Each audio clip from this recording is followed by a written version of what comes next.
Welcome to episode 62 of the Mental Dietitian podcast. I want to say sorry to you guys. I missed last week's episode. I was traveling, and then it's funny, even when I start saying this, I'm like, excuses. I had to have such a strong internal dialogue sometimes. But I'll tell you the truth, this is what happened. I left my laptop charger, which is what I record on this, in Italy. And I also had a computer at home, which I was like, you know what, I'm going to fire up the computer.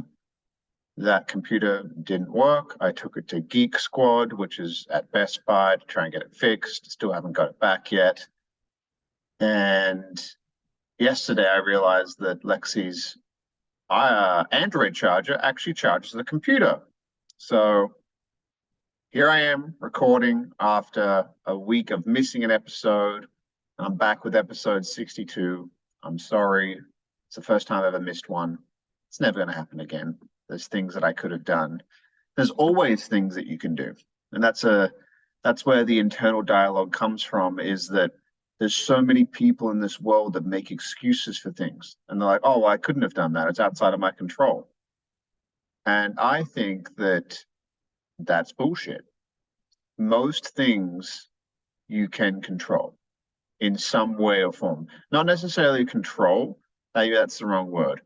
Most things in your life you have either contributed to by doing something or contributed to by not doing something. It's funny, it leads me into the topic for today. And the topic for today, I Googled it before I even got on this podcast. I said, what are the top 10 things people struggle with? And it gave me 9, sorry, top 9 things people struggle with. So health problems is number 1. Number 2 is mental health issues. Number 3 is overcoming trauma. Number 4 is processing feelings. Number 5 is finding work-life balance. Number 6 is feeling empty. Number 7 is starting and maintaining friendships. Number 8 is failure of any kind. And number 9, career and financial pressures. So going back to, you either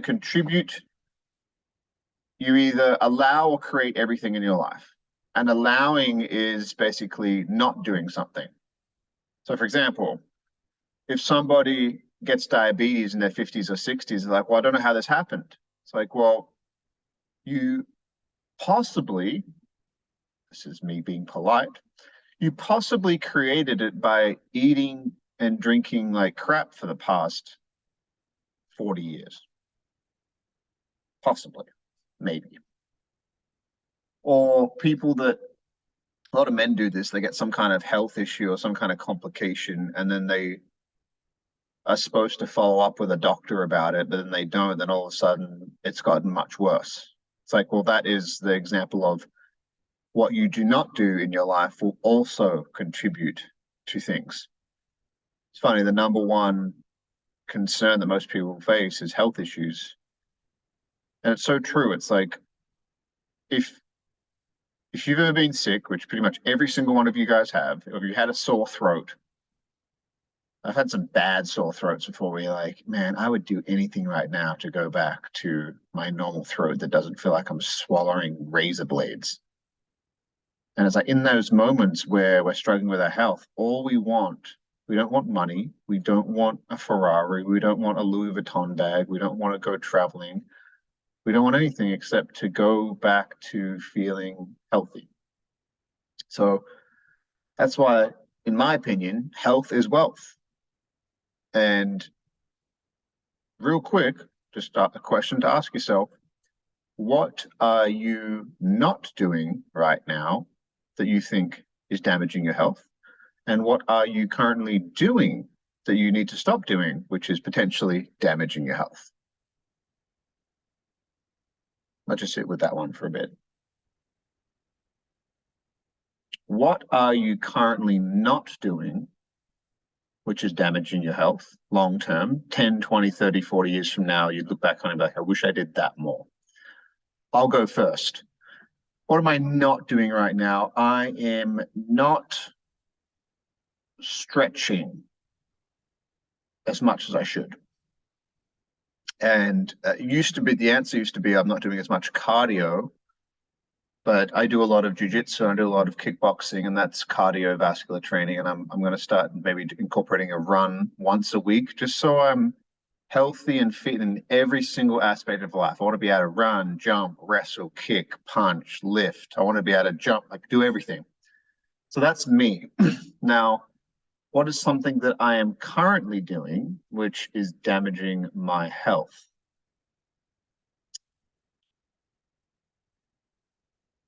For me, honestly, nothing, which is a really cool thing to realize. I used to vape at work about a year ago. I vaped for a couple of months. I don't know why I did that. It's very addictive. I did it for about 2 or 3 months. And I was like, what the hell am I doing? Stopped doing that. I've cut out energy drinks. I am cutting out as much seed oils out of my diet as I possibly can. I'm having more of a fruit and meat-based diet and some vegetables and some mushrooms and things like that and sweet potato. But for me, those are my answers. Highly recommend you take some time to figure out what your answers are. Now, going back to number 2, mental health issues. Well, if you've been on this ride for me at any point and you've listened to more than one episode, this is pretty much all I talk about. Number 2 and 3, mental health issues and overcoming trauma. It's kind of my thing. It's what I like talking about. So, and processing feelings. Number 4, I've talked about all of this. So if you want some more answers about that, go back and listen to the last 61 episodes with myself and my guests. And there's a lot of things that I've said and a lot of things that my guests have said, which would really help you with that. But again, ask yourself those questions like, what are some things that I am currently not doing, which is maybe contributing to not having the best mental health? That could be going back to exercise. It could be some exercise. It could be not doing therapy. It could be avoiding feelings, whatever it may be. And then what are you currently doing, which is maybe contributing to mental health issues? It could be relationships that you know aren't healthy. It could be a work environment that you know isn't healthy. It could be relationships with friends, family, your spouse, things that are said or not said. There's a lot to unpack there. And basically that could be applied for the number 2, 3, and 4, which is mental health issues, overcoming trauma, and processing feelings. I kind of put those all in the same category because that's really what it is. That's really what it is. Finding work-life balance is number 5. Let me just say something.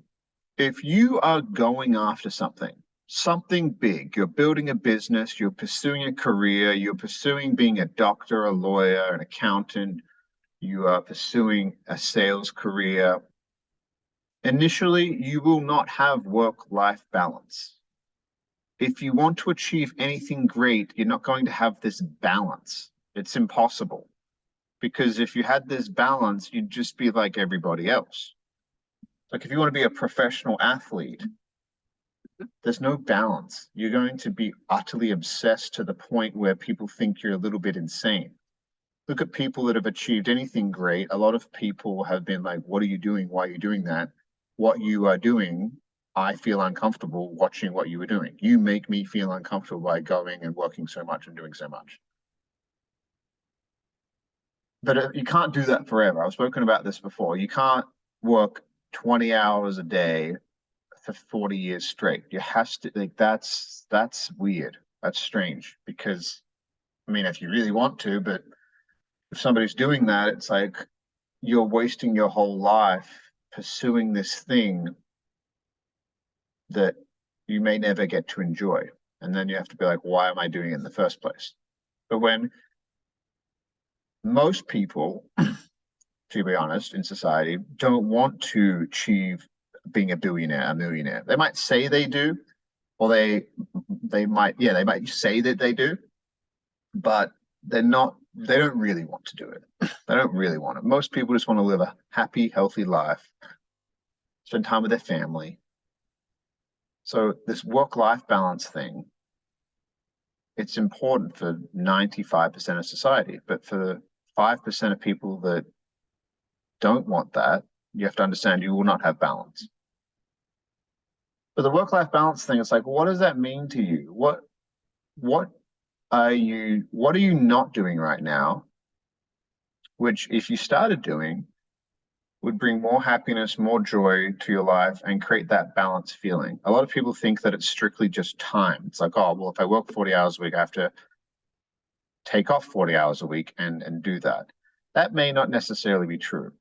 It's about what you do in your time. An hour with your children, not on phones, maybe playing out in nature or going for a walk with your spouse, that 1 hour could balance out an 8-hour day at work. Mentally, you could feel that, and it could rejuvenate you and give you exactly what you need. So what are you not doing right now that if you did more of, or you know that if you incorporate more of this into your life, it'll create more of a balanced feeling in this work-life balance perspective? And what are some things that maybe you should stop doing? Maybe stop doing that over time. If you're on a salary and you're always going to be on a salary, why are you working massive amounts of overtime? Why? That's my opinion. People are like, oh, well, I want to be valued at the company. Cool. I get it.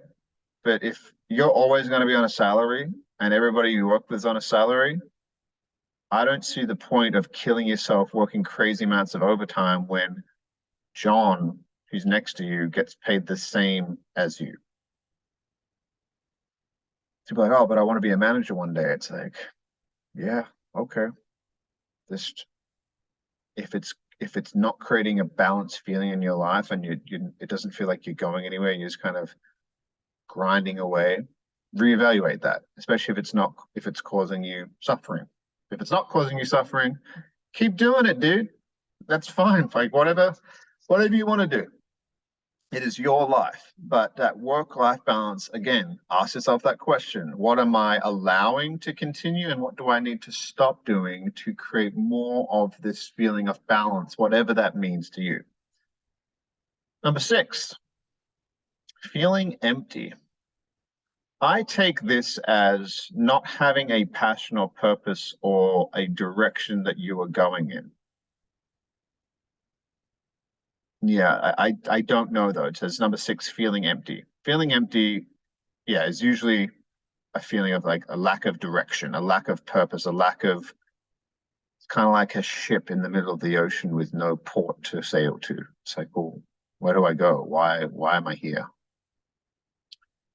And I think your purpose is not something that you seek outside of yourself. It is something that you have to do inner work to reveal within yourself. A lot of people are like, oh, I want to go find my purpose. I think that it's more of a remembering. I think that whatever your purpose is more of a remembering of what brought you joy in the past. That's what I think. And that's my experience with what purpose is. It's more of it's not an adding on, it's more of a subtracting of the things that you are doing in your life, which are not, they're not tied to your true self. And a lot of us have these things. It's like unveiling the onion that you created to reveal that the true self and the true purpose was there all along. You were just masking it with pursuits and ventures and things that you thought were the right thing to do, but might not necessarily be tied to you and what you are truly here for and what you're truly meant to do. That's my 2 cents on that. Number 7, starting and maintaining friendships. This is so important, and they've done studies that the number 1 determining factor of whether or not you are going to die younger than somebody else is not your health. It's not what you eat. It's not any of these things. It's a feeling of loneliness. They've done studies on older people, and the biggest thing that really contributes to an early death is the feeling of loneliness. We are social beings. We are in community for a reason. We want to have friendships and connections for a reason. So starting and maintaining friendships, this can be hard, especially if you're a little bit older. If you're like 30 plus and you don't go to bars and clubs and things like that, it can be difficult. My piece of advice is join some kind of group of something, whether or not it's in my opinion, because I'm biased, is it's something to do with physical activity. You could join a CrossFit club, you could join a gym, you could join a jiu-jitsu club, something where it's a positive environment where people are doing things to better themselves. And I really think that that is something to do with physical activity. They're trying to better themselves. It could be a pickleball team or like a pickleball court. I got a pickleball court right near my house, and it's jam-packed with people like 50 plus. They've got a big community around it, and they take it really serious. They have tournaments. There's a lot of people there sometimes, and they probably are all friends, and they look forward to that. And that can start and maintain friendships, which can blossom into something really deep and meaningful. And that's so important for people, all human beings, no matter what age you are. It's so important to have those meaningful connections, especially as we get older. Number 8, failure of any kind. Either win or you learn is a perspective that I heard from John Maxwell in my early 20s. And I just, that's the way I live. It's like if something goes wrong, and I've had so many failures, I've done so many dumb things, I've fucked up so many things in my life, but there's always a lesson. And if you choose to see life that way, the lessons will reveal it to you. But if you tell yourself, I'm a loser, I'm a failure, I fucked up, then of course you won't see the lessons because you're not looking for them. Wherever you are right now, if you're staring at a blank wall, this isn't going to help. If you're driving around, if you're going on a walk, or if you're doing anything where you can see more than just a blank wall, and there's things around you, there's items, there's a stapler, there's cars, there's trees, there's plants, whatever. I want you to do this exercise. I want you to look around for everything right now that is green. Anything around you. Look around. What's that? Is that green? Is that pillow green? Is that car green? Is that tree over there green? What is it? Is your phone cover green? You got green stuff in the fridge? Whatever it is, look around for everything that is green. Now, how many things did you see that were red? Well, none, because you weren't looking for it. You're looking for the green items.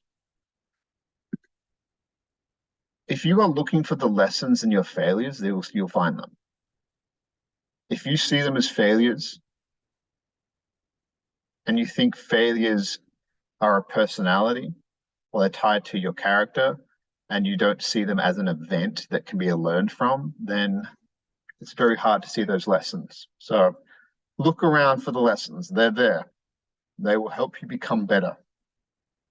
A baby who's learning how to walk doesn't give up because they can't walk and think, you know what, I'm going to continue crawling. This walking thing's just not for me. I don't think this is for me. I don't think it's just a sign from the universe that I'm not supposed to walk.